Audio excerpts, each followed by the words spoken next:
U.S. Senator Ted Cruz, one of the most pro-Israel senators in Congress, was upset that Thomas Massie made a joke referencing that his opponent, he had to call his opponent through Tel Aviv. So this is pretty odd. Take a listen to this and let's talk about it. He stated, "I wish he hadn't said this," in reference to Thomas Massie making this joke following the elections last night. Take a listen. But I would have come out sooner, but I had to call my opponent and concede, and it took a while to find Ed Galrine in Tel Aviv.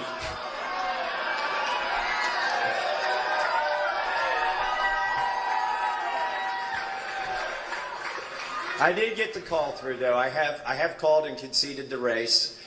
We've been honorable the whole time, and we're going to stay. So, very, very, like the most lighthearted joke you could possibly make, considering that tens of millions of dollars of pro-Israel money was being tossed into this race to skew public perception of people over the age of 62, really, which basically were the stronghold of this entire election night, and it sets him off. What's so funny, if you guys don't know about U.S. Senator Ted Cruz, is that he was actually booed off stage by Arab Christians back in 2015.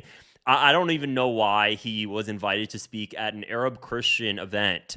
And he thought that because they were Christian, they would, that they would support Israel or something. And I guess he just didn't recognize how much even Arab Christians truly just dislike Israel because of its actions in the Middle East. And he was totally booed off stage. So this is Ted Cruz, by the way. If you guys haven't seen this clip, it's quite funny. Let me go ahead and play it for you guys. I will say this: I am saddened to see that some here, not everyone, but some here, are so consumed with hate. You cannot address your brother. I will say this. You speak for yourself. If you will not stand with Israel and the Jews, no, then I will not stand with you. Thank you, and God bless you.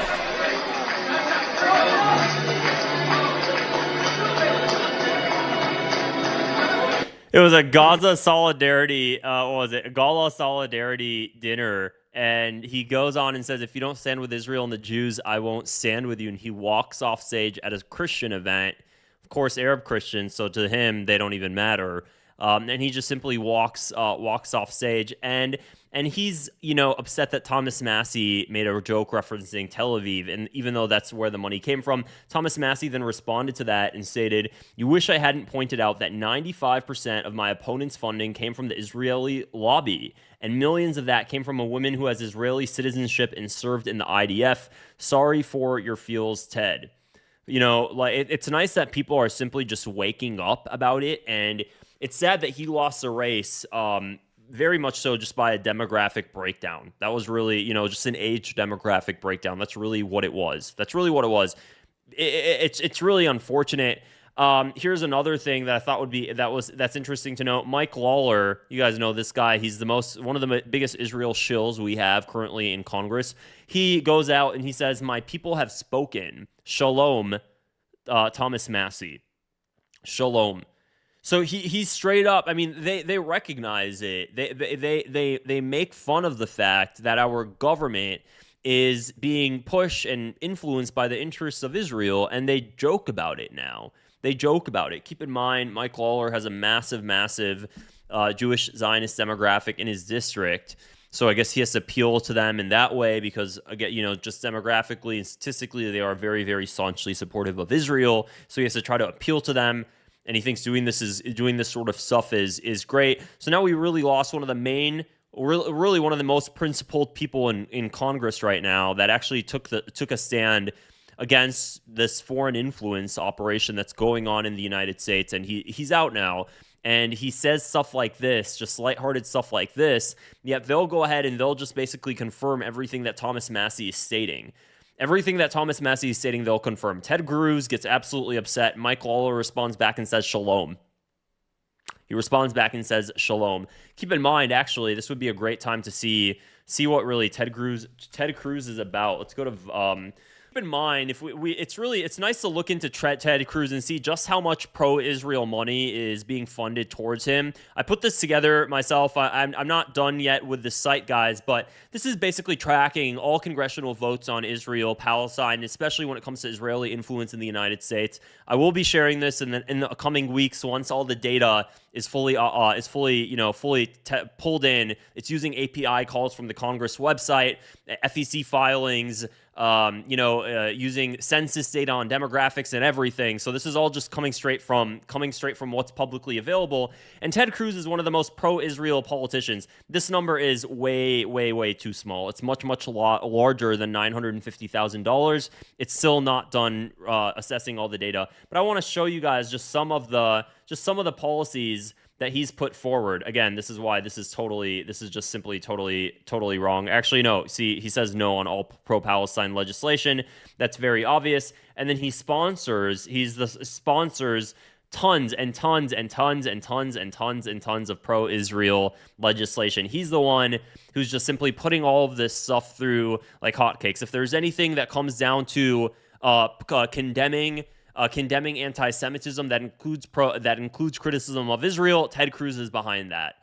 Anything that comes to Israel, pushing the IRA definition of anti-Semitism, which says certain criticisms of Israel, like stating Netanyahu and Hitler are basically the same thing, they have the same ideology, stating that is anti-Semitic. Questioning why Israel bombed the USS Liberty to Ted Cruz is anti-Semitic. Keep in mind, he stated that a young college student at Turning Point USA conference questioning the USS Liberty was stating a viciously anti-Semitic question. You guys remember that? That was a pretty viral video he made because it sounded so ridiculous.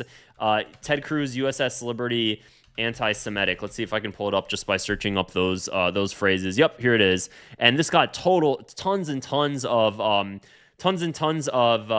backlash after he made this statement. So take a listen.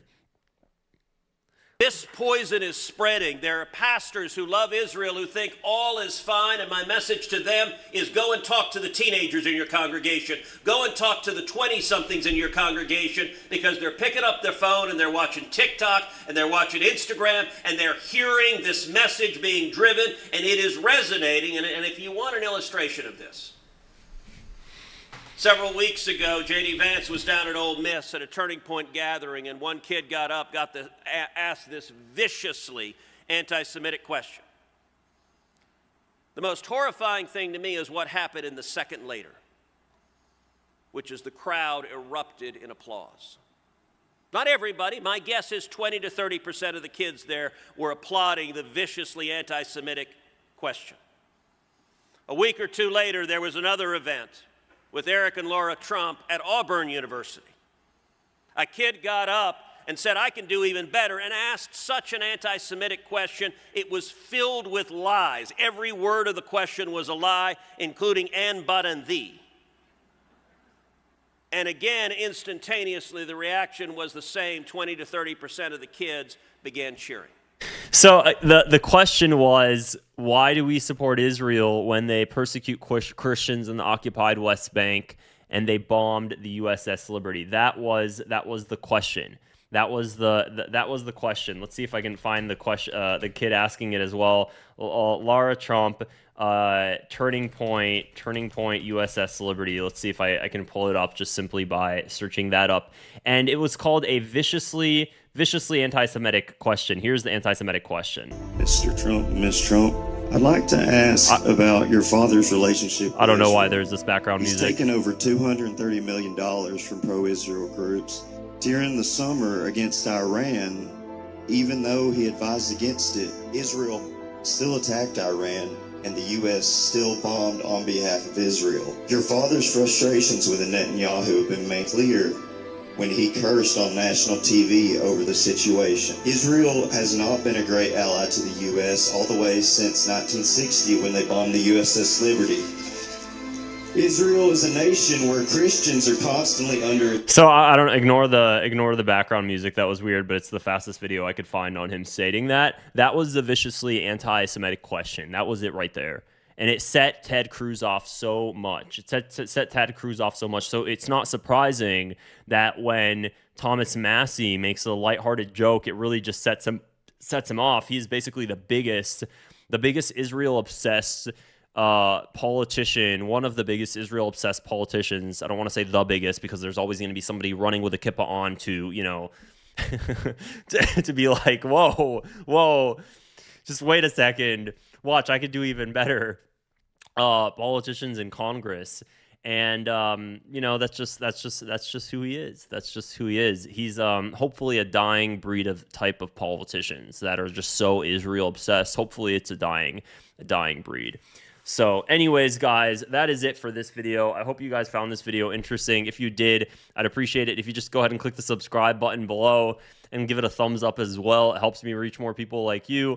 Also, one of the best ways you can support my channel is by joining as a member. So if you click the join button below next to the subscribe button, you get to see member-only videos, and you get to also use those cool emojis you might see in the comments, like the JFK emoji and the censored emoji and everything else. If you see people using those emojis in the comments, it's because they are members, and you can be a member as well. So definitely make sure to click the join button below. Hope you guys found this video interesting, and I will talk to you guys again soon. Bye, everybody.